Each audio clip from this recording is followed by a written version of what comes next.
Jaya Shri Vrinde. Jaya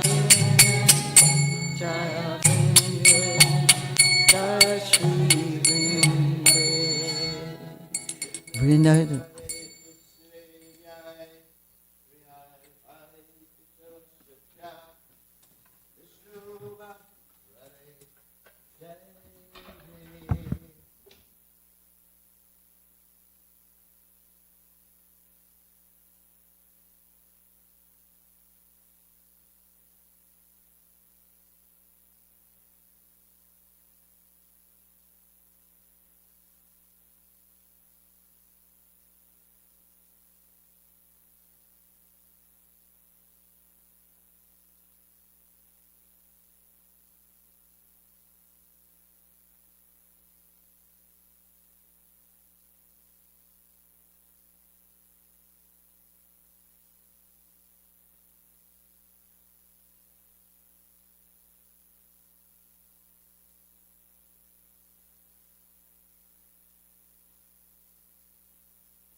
Jaya Radha Madhava Kunja Bihari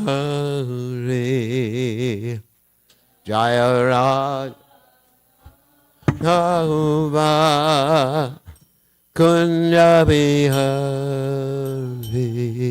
Jaya Radha Madhava Kunja Bihari Rava Kunja Bihari Gopinana Madhava Girivardhana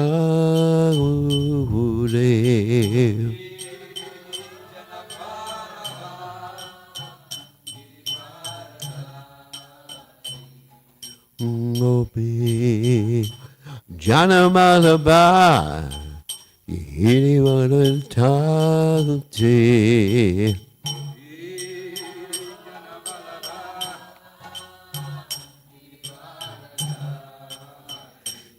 Yasodanandana Raja Janaranjana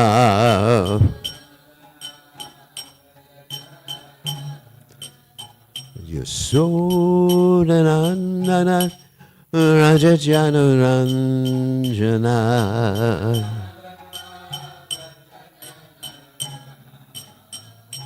Yamuna Tera Ambanachare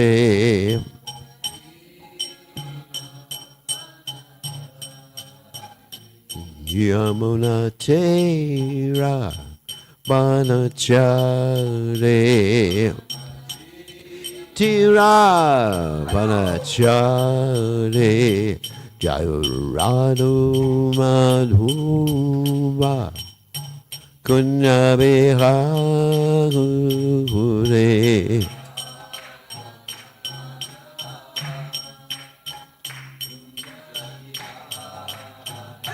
Jaya Madhava Kunya Bhakti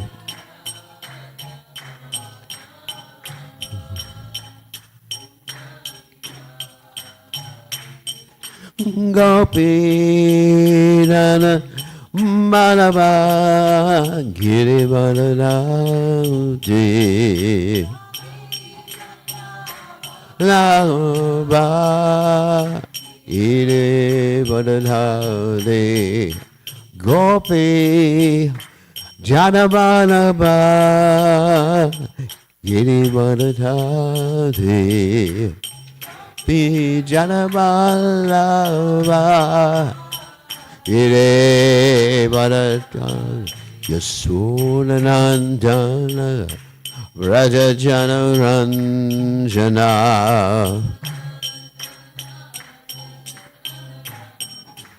Yasunanandana Raja Jana Ranjana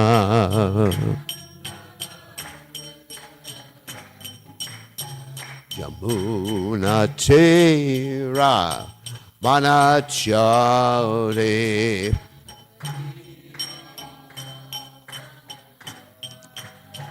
Yamuna Tira Banachari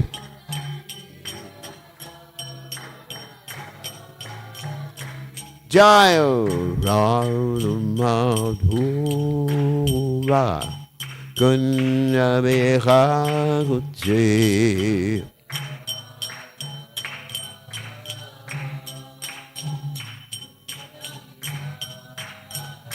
Joy Radhumadhuva Kunya Bhakti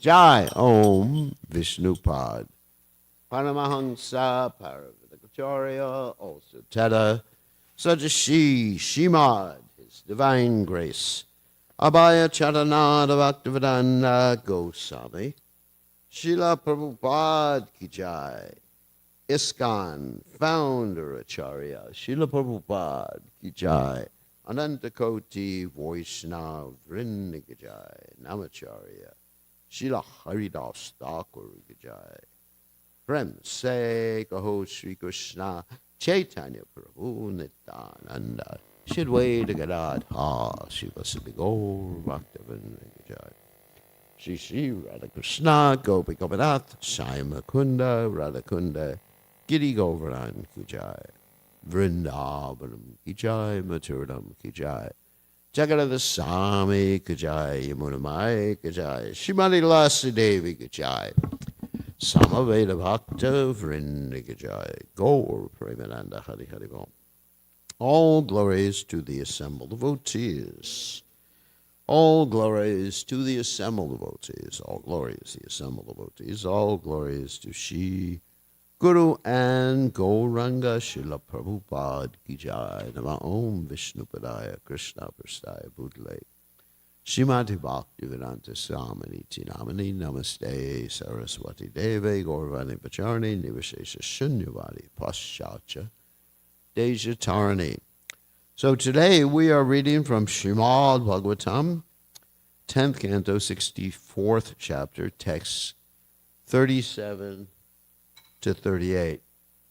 So it's showing the last verse here, so you got to go forward to the next verse. So we're just going to do the first verse responsively, and then I'll read the second verse. So, Om Namo Bhagavate Vasudevaya.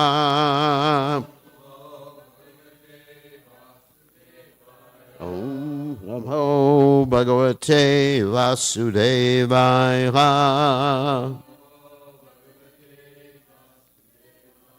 Om Namo Bhagavate Vasudevaya.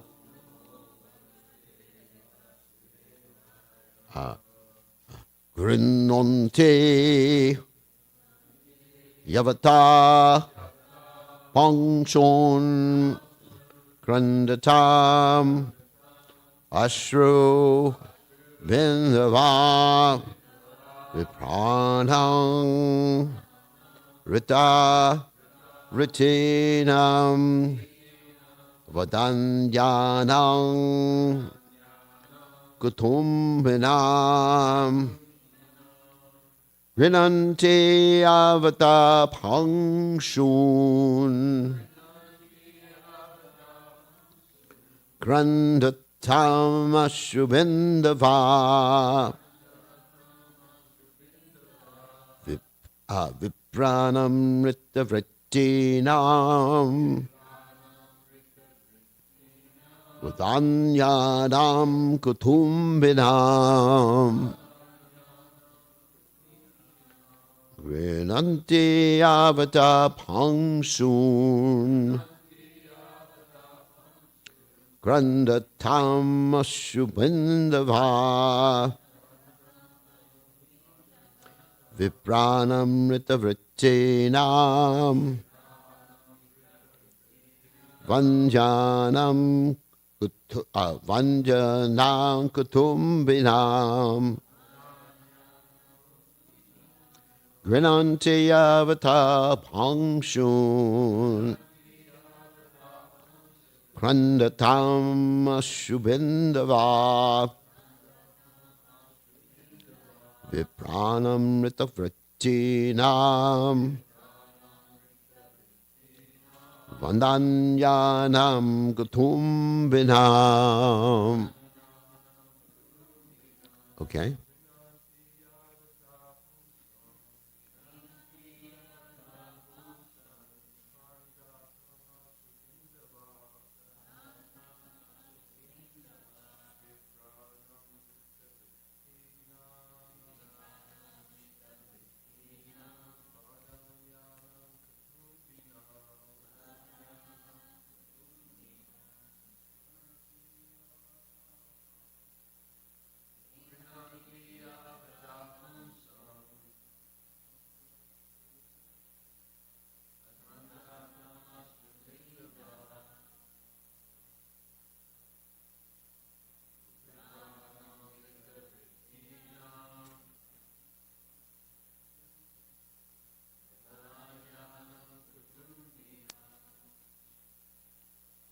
Ladies.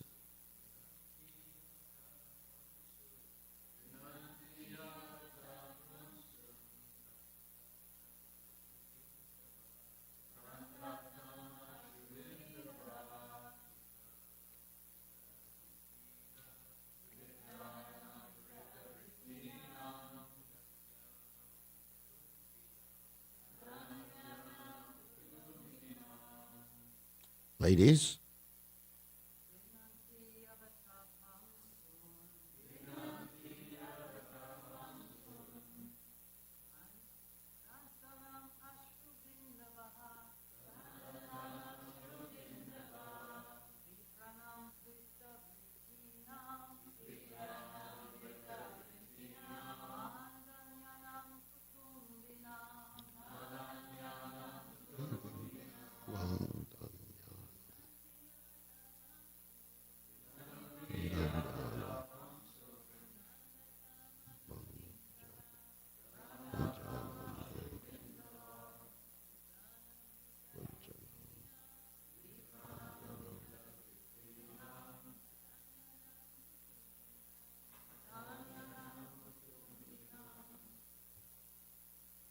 Right, I'll read the next verse.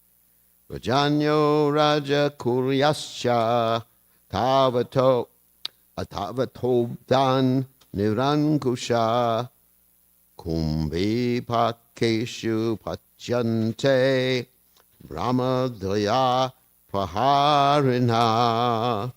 So we can repeat. Grinante, touch. Yavata, as many. Pangshun, particles of dust. Akrandatam, who are crying. Ashrubindava, teardrops, vipranam of brahmanas, rita taken away, ritinam whose means of support, vanjanam, no, I'm sorry, vadanyanam, generous, kutumbinam, family men, rajana, the kings, rajakulya, other members of the royal families, cha, also, tavata, that many, abdan, years, nirankusha, uncontrolled, kumbhi, pakeshu, in the hell known as kumbhipaka, apachyante, they are cooked, brahmadaya, of the brahmana share, apaharina, the usurpers. So translation, for as many years as there are particles of dust touched by the tears of generous brahmanas who have a dependent family and whose property is stolen, uncontrolled kings who usurp a brahmana's property are cooked along with their royal families in the hell known as Kumbhi Paka. Shoo. You can repeat. For as many years as there are particles of dust touched by the tears of generous brahmanas who have dependent families and whose property is stolen, uncontrolled kings who usurp a brahmana's property are cooked along with their royal families in the hell known as Kumbhipaka. Oh my God. So I'm just going to read Jiva Goswami's commentary and then we'll speak. Krishna describes hellish life in 2 verses. These brahmanas welcome guests of Vadanyanam, had their wealth stolen, and then cried in sorrow because they were unable to maintain their families without that wealth. In order to show the number of years in hell, this description is given. However, even if the brahmana does not weep, the same hellish result occurs. Kings who are independent and who steal the brahmana's wealth are cooked by Yama's servants in each one of the Kumbhipaka hells for as many years as there are brahmanas' tears in the dust. Wow. So, Om Gana Timranda Shah Garanjana Shlakaya Chakshur Unminitam Yena Tasmai Shigaravena Maha. So I'm going to speak about 2 topics. What do you do? First topic is, what do you do if you're a relative of such a person who does those things? I think that's the first point. Second point that I'm going to try to deal with if we have time today is why all these descriptions are there in the Bhagavatam, and they're quite frightening descriptions. And, there's a reason for them. Okay, the first point is really easy. What do you do if you're in the family of such a person who's done this, whether it's a king or, temple president or something, or a devotee? You have to firmly and publicly renounce what they're doing, because you are also responsible if you don't correct something that's wrong. Actually, Prabhupada made that point really clearly, that sometimes a devotee would walk by a place where there's dirt on the ground, some plastic bag or whatever on the ground. They'd walk by. It's not my service, Prabhu. Right? Ever heard that before? It's not my service. And you're actually just as culpable for the person as the person who threw the bag or whatever on the ground. If you have the ability to correct something and you don't correct, or if you don't renounce the situation. Like in the case of Maharaj Anga, he had a fantastic son named Vena. And Vena was doing all these things to the brahmanas that are mentioned here. And so what did he do? He renounced everything. Gave it up. He said, this son is great because now it gives me an opportunity to renounce. So by renouncing, he didn't have to suffer. And actually, he went back to home, back to Godhead. It's interesting. So we renounce the association of someone who commits offenses or does something like that. And especially if one has a position as a king and someone does something improper in your kingdom, you're held responsible for it. Either a king or a president or head of a mandali. Of course, there's that famous story I told, from the Ramayana, how this dog explained he became a dog because he was a temple president before. The dog was thank you for coming. The dog was a temple president, and he was responsible for some of the sinful activities happening, which he didn't correct in his mandali or temple, and then he became a dog. So if someone under your care does something, it reflects the person who's caring for them. Like one time a sannyasi, gave up sannyas, and he sent his danda to Prabhupada, and Prabhupada said, you embarrass me in front of Krishna.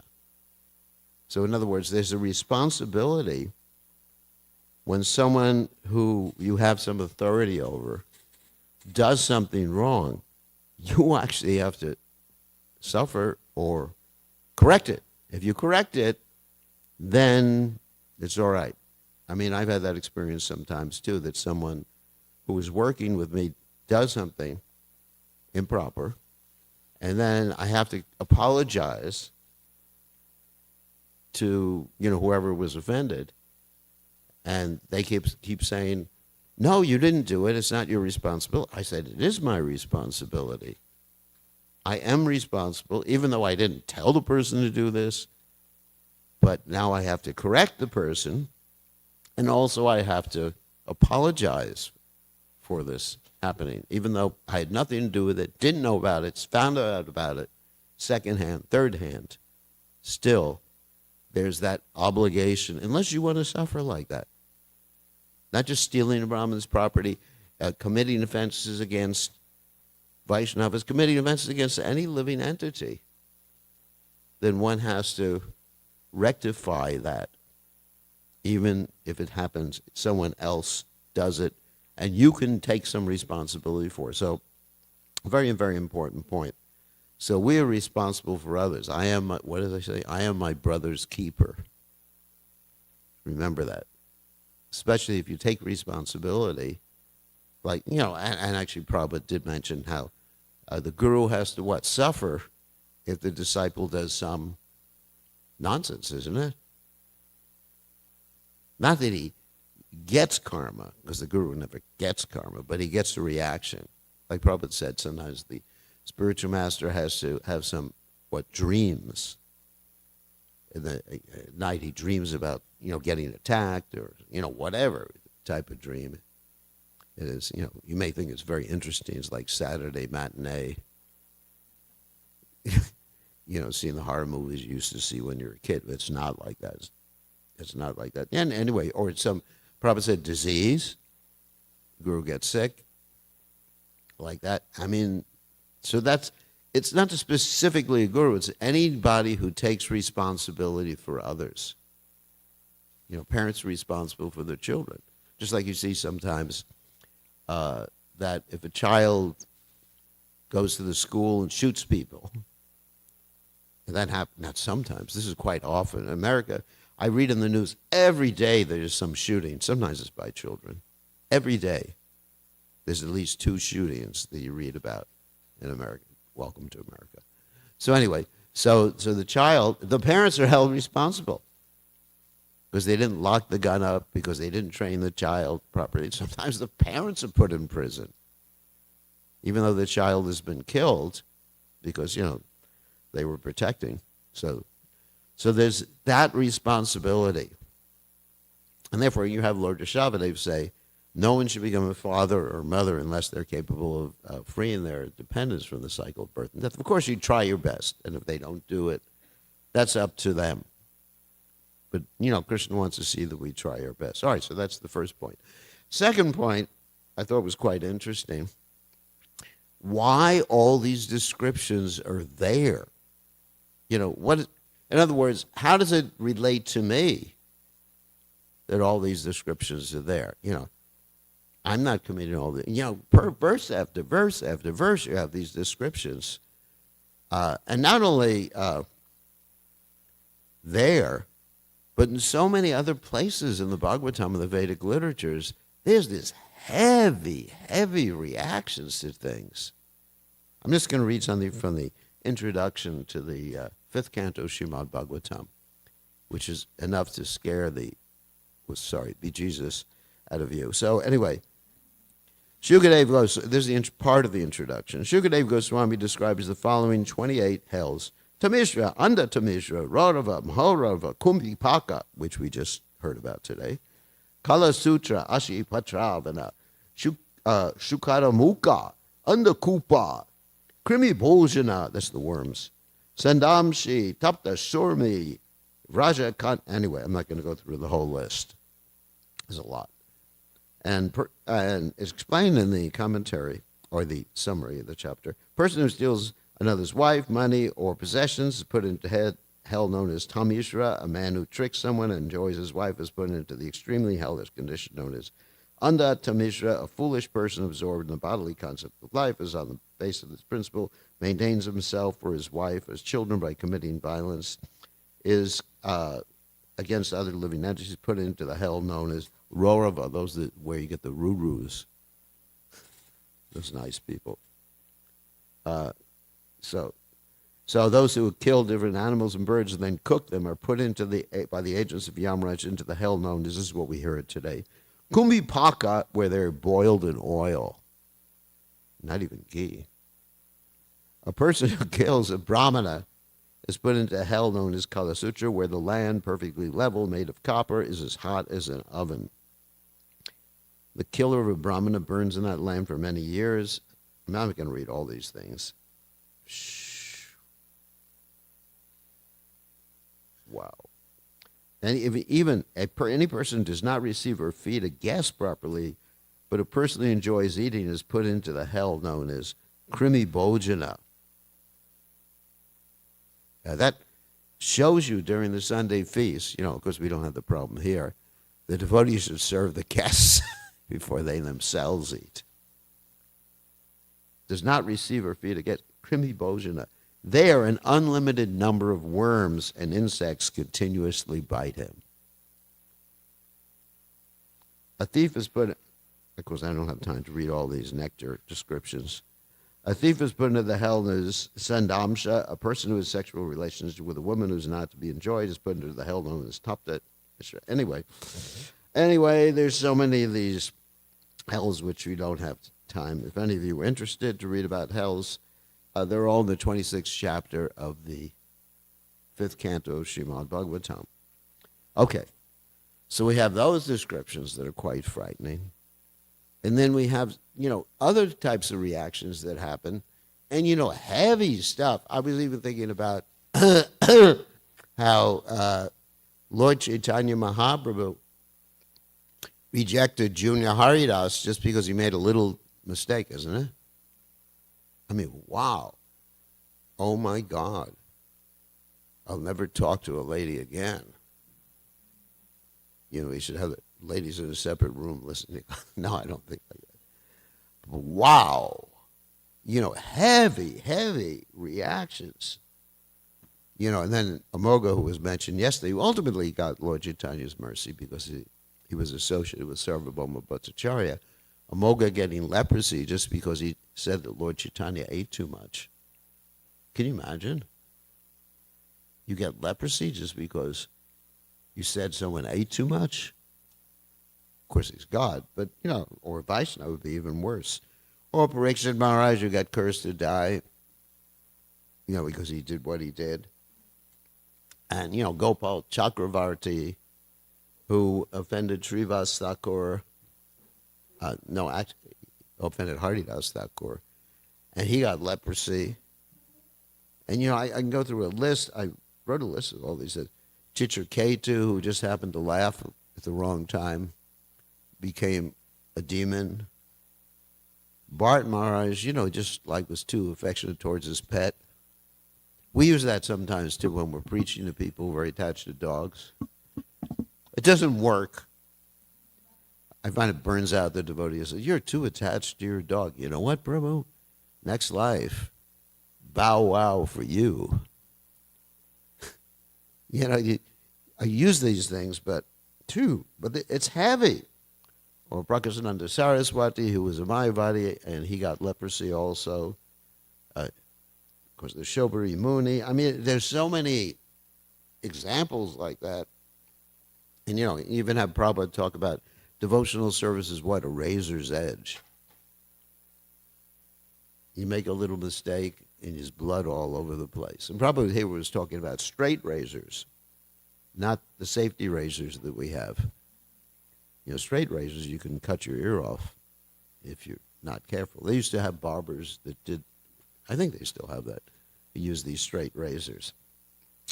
So, anyway, so why all these things? And I'm going to explain why all these things, and I'm going to use a acronym to describe why all these things. Because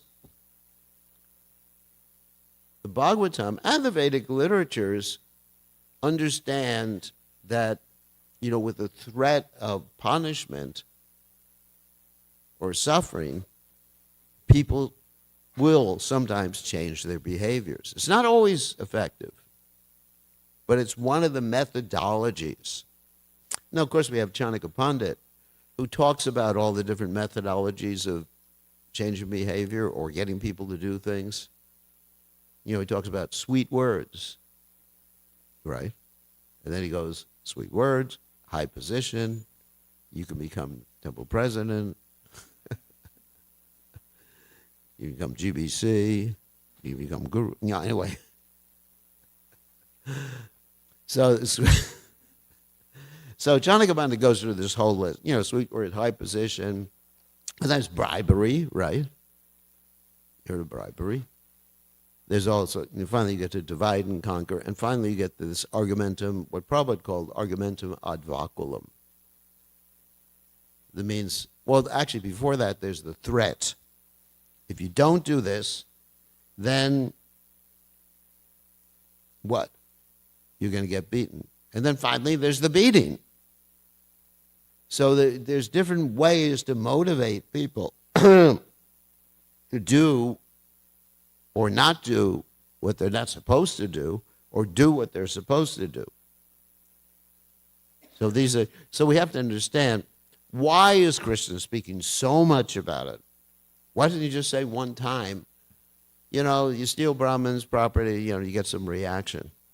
Let's get on to some other philosophy. Again and again and again, verse after verse after verse, and other things like that. Because he wants to drill it in. You got to have the fear of God, or the fear of doing something adharmic. And we also find, of course, in the Christian literatures, the Jewish religious literatures too, there's this fear of God. God is sometimes depicted as angry. And of course you have the Ten Commandments, and God says, thou shalt not do this. And then, of course, there's, thou shalt have no other gods before me. So there's this depiction that, scary. I mean, just like in the Old Testament, you have the Hebrews worshiped this golden calf when Moses was on the mountain. Anyone knows this story?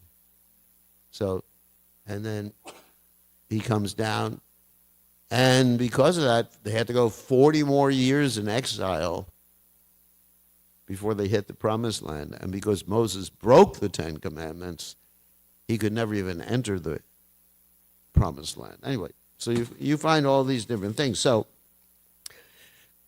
that sort of motivation is for people who are not motivated by other things. So how do you motivate people, to do the right thing or not do the right thing?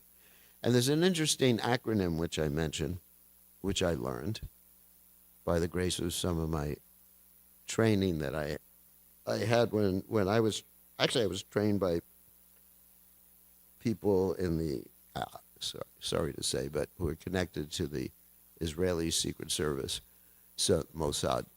So there's this interesting acronym that is used. It's called RICE. It doesn't mean you feed people rice, okay? But it means something else, the motivation. And I'm going to explain how this motivation is used by Krishna in different times. RICE means, the first one is reward, which is similar to Chanakya Pandit's, bribery. And we use this. We find that in the Vedic literatures, what's called Shruti Pala. Shruti Pala means at the end of different, chapters, you'll find anyone who reads this chapter will attain, a very opulent life. Like that, so there's this offering. And also spiritually, anyone who reads this goes back to Godhead. So there's motivation by reward. Bhagavatam does this. Bhagavad Gita does this. I'm going to explain it in an interesting context in a second and ask some questions of everyone here. So, and the next way you could motivate people is called ideology. In other words, what they believe in. I really believe that, if you're Christian, that Jesus is the only way, or a Muslim, that either you should be a Muslim or die, or something. Not all Muslims are like that. But anyway, so, what you believe, you really strong beliefs in something. That's really a strong motivation. Reward is not a strong motivation, actually. Because reward motivates you to like the rewards. I teach about this in empathic communication. But ideology is a very strong, very, very strong motivating factor. And the other one, that's C, R-I-C-E, remember? Rice. C is coercion, which is basically threats. Threats that if you don't do this, this is going to happen. This is what we're reading right now. If you don't do that, or if you do that, you're in trouble, buddy. Kumbhi baka for you. You get in the vat of oil, and the Yamadutas are stirring it like that. Or if you don't take care of the guests at the Sunday feast, then guess what happens to you? You're in trouble. Krimi Bojana, the worms start to eat. You become the Sunday feast for the worms. Krimi Bojana. I mean, it's kind of nice. So, oh my God. So that's coercion. Okay, say uncle. Okay, uncle. Twist the hand behind the back. Otherwise, it'll break your arm. You put a gun to someone's head. Chant Hare Krishna. Like that. And so, and all right, and the last one, it's interesting, because you learn how people are motivated so we can present Krishna consciousness as part of preaching. Most people will not be motivated by the descriptions we're reading today in the Bhagavatam, because they've heard enough about it from the Christians, right? Unless surrender to Jesus, or what happens? Anyone know? You go to hell. And hell means it's kumbhipaka again. Christian hell is kumbhipaka, where the demons or what we would call Yamadutas, you're just there, and that's it. You made a mistake one lifetime, didn't surrender to Jesus, kumbhipaka for you. So it's not that effective. For some people, it's effective, but not for intelligent people. You understand? It's not effective. So the last one is actually extremely effective. The last motivating factor is called ego. Now, ego doesn't mean false ego. It means your conception of yourself. Like if you think of yourself as what? Jivera Swarupa Hoy, Nitya Krishna Das, then, oh my God, this is how I'm supposed to act. So that's very much connected with ideology, what you believe in. So I'm a servant of Krishna, I'm a servant of Prabhupada. So it's a question of self-image. And really, that sort of concept of oneself keeps one on the straight and narrow path. Because, in other words, sarvo parivanir muktam tatpadratvaina nirmalam rishikena rishikesha sevanam bhaktiruchate. What does that mean?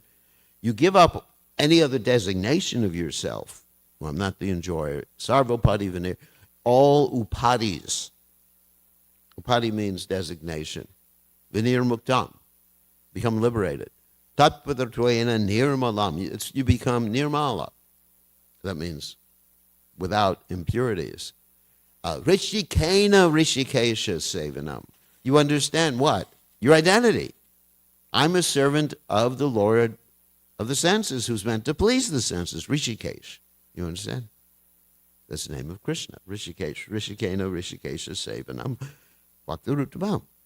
And then you're very motivated, and it's not by reward or punishment.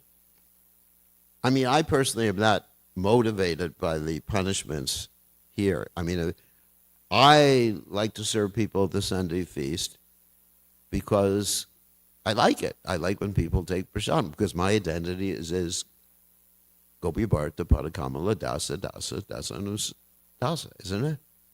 There's actually no higher ecstasy other than serving the Vaishnavas and serving people, isn't it? Krishna is very explicit about this in the Bhagavad Gita. Okay, I want to get to this. So anyway, so these are, without getting into further detail, we can talk more about these motivating factors. And you also motivating yourself, too. Analyze what motivates me. Reward, punishment, like that, or my conception of myself, or what I believe about the world, what I believe about religion. It's really, really important. But frankly, all these punishments, I don't get motivated by. But, there are a lot of people who do get motivated by it. Perhaps the majority of people get motivated by it. All right. So I just want to ask some questions to everyone here instead of you asking questions of me. Let's get on to the Bhagavad Gita. Okay, let's go with this acronym.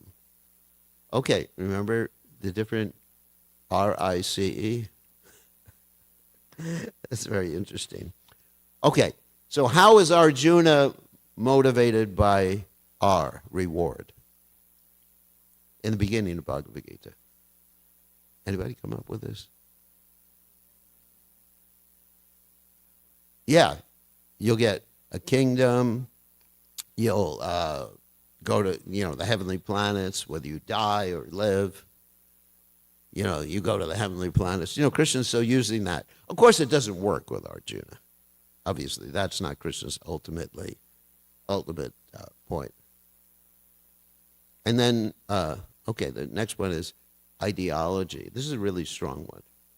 So that's most of the Bhagavad Gita's ideology. I don't have that much time. Krishna's the Supreme Personality of Godhead. Duty is to surrender to him, sarvadharma pracha. That's all ideology. The next one is coercion. Where does that fit in? You lose your honor. People will make fun of you.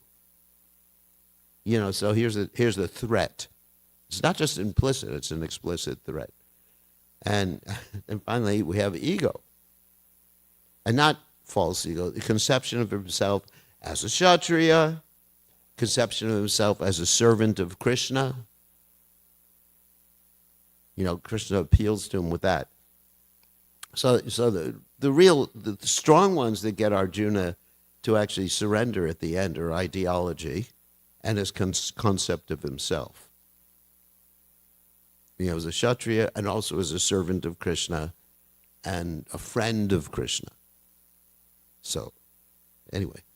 So, supposed to greet the deities. So I thought it was interesting to analyze why all these heavy descriptions are there. You know, what is the purpose? You know, everything Bhagavatam has is a purpose. There's a purpose to it. I mean, there's stories to attract us to Krishna's pastimes, but there's actually a purpose to all these things that Krishna said. He doesn't say things just because, you know, he just wants to spout off about it. He says these things because, and they're in the Bhagavatam, because the Bhagavatam is Bhavo Shirot Shrotra Mano Bhiramat Ka Uttama Shloka Gunanavadat. That it is the medicine, according, this is the fourth verse in the first chapter of the 10th canto, is the medicine that purifies ourselves. So it's tasty medicine, but it's also medicine. Okay, on that happy note, and if you don't believe me, you're going to sorry.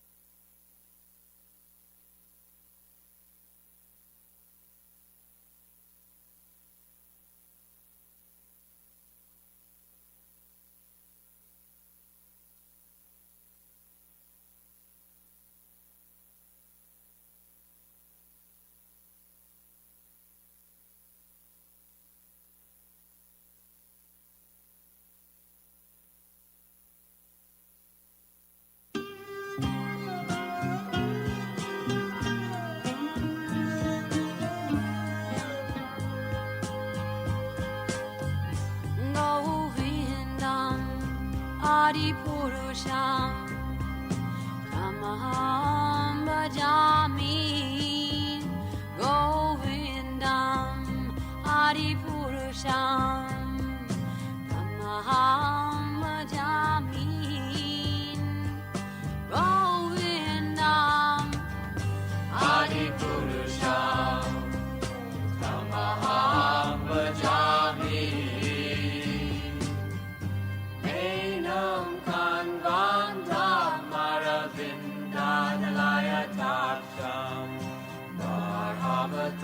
Samasitam Buddha Sundarangam Kandar Agom Vikamaniya Vishesha Shobham Govindam Adipurusham Tamaham Bhajami Govindam Adipurusham Tamaham Bhajami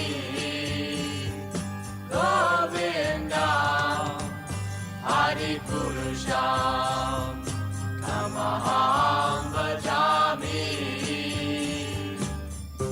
Angani Yasa Sakalen Kriya Vriti Manti Vasyan Vipan Vikayanti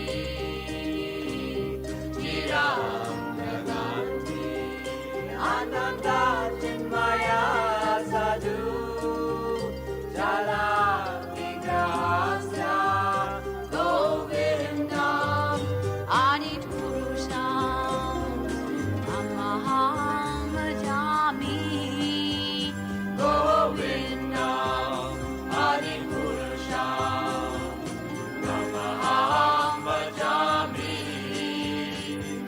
Govindam Adipurusham Tamaham Bhajami Govindam Adipurusham Tamaham Bhajami Govindam Adipurusham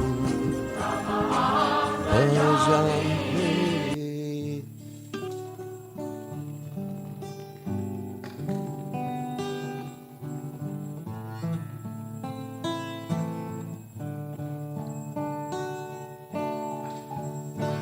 Namo Vishnupadaya Krishna Pristaya Bhutale Shrimate Bhaktivedanta Samaniti Domante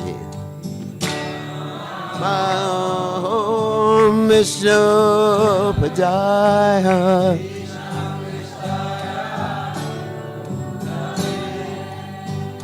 Srimate Bhaktivedanta Samaniti Domante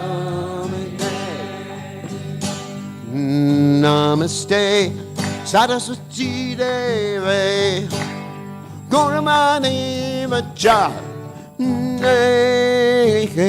Nivesesha Shunavani Vaschacha Jayasacharane Namaste Te Devi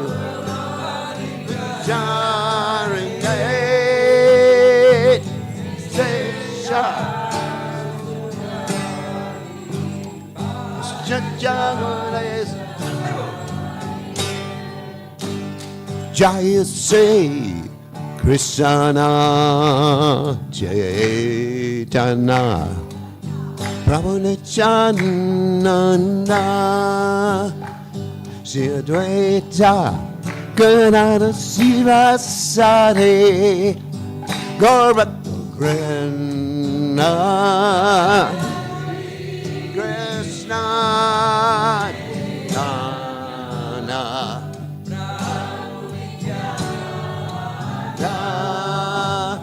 Shri Advaita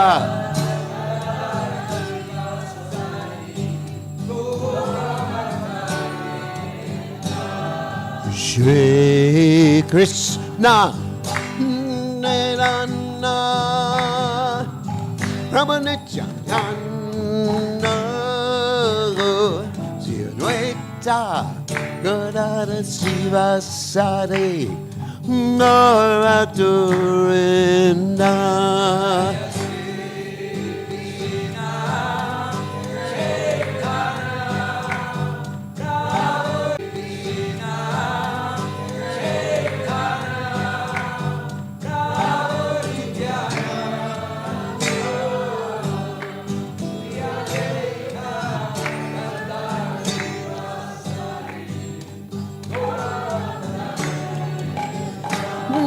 Say Krishna Chaitanya Ramanityananda Shri Advaita Gadada Siva Sari Gaurakrishna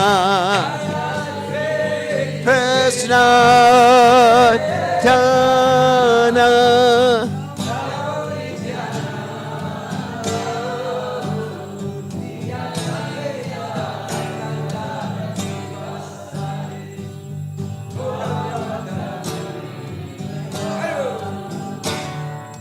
Hare Krishna, Hare Krishna, Krishna Krishna, Hare Hare, Hare Rama, Hare Rama, Rama Rama, Hare Hare, Krishna, Hare Krishna, Krishna Krishna, Hare Hare. Rama, Hare Rama, Rama Rama, Hare Hare, Hare Krishna, Hare Krishna, Krishna Krishna, Hare Hare, Rama, Hare Rama, Rama Rama, Hare Hare. Hare Krishna, Hare Krishna,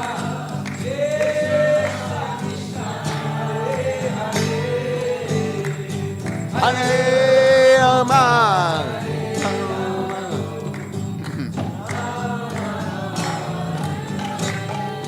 Hare Krishna, Hare Krishna, Krishna Krishna, Hare Hare.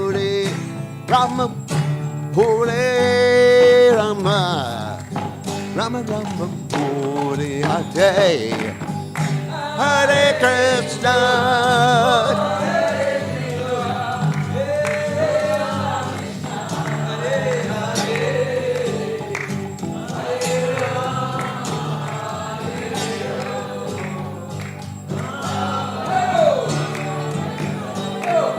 Hare Krishna, Hare Krishna, Krishna Krishna, Hare Hare, Hare Rama, Hare Rama, Rama Rama, Hare Hare, Hare Krishna.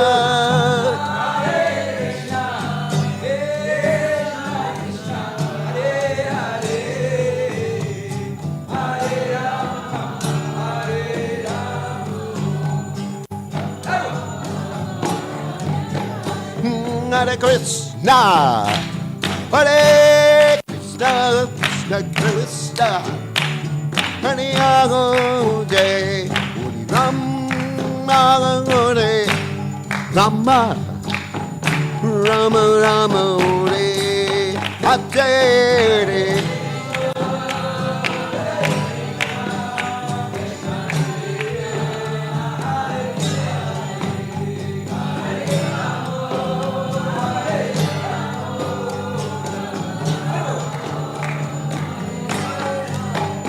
Hare Krishna, Hare Krishna, Krishna Krishna, Hare Hare Rama, Hare Rama, Rama Rama, Hare Hare.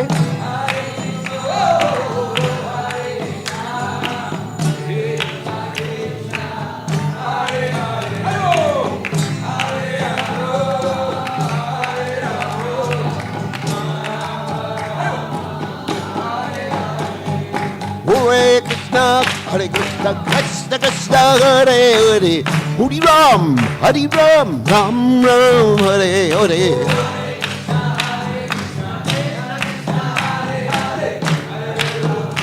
Hare Krishna, Krishna Krishna, Hare Hare, Hare Ram, Ram Ram, Hare Hare.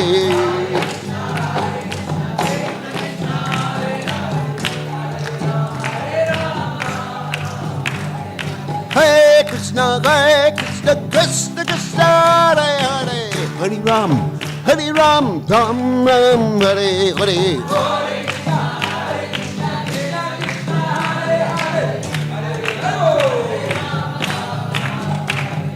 Hare Krishna, Krishna Krishna, Hare Hare, Hare Ram, Ram Ram, Hare Hare.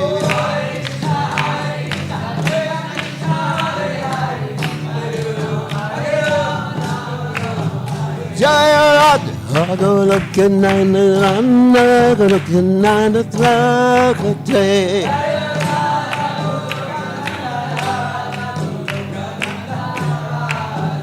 Jaya Radha Goloka Nana Radha Goloka Nana Trakate.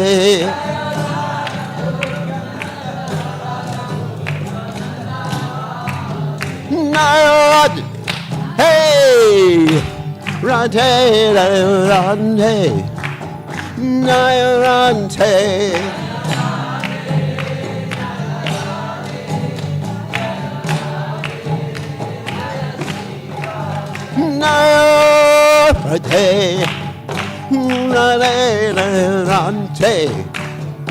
Rante, rante.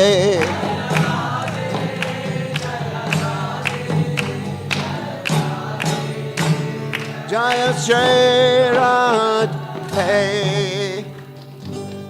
Jai Om Vishnu Pad.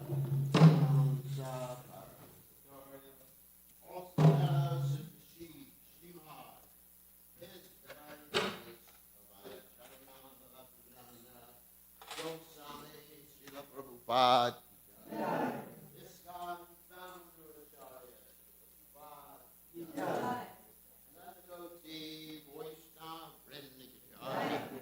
Namacharya Shri Haridas ki jai.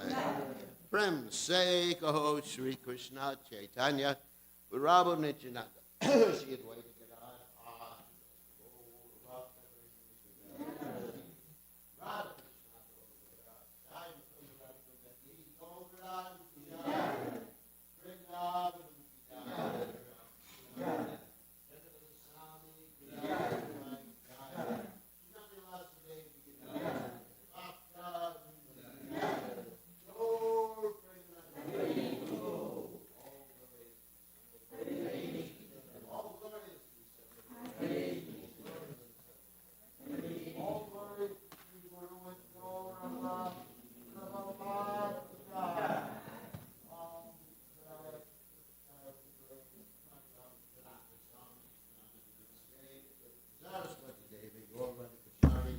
Shunyavadi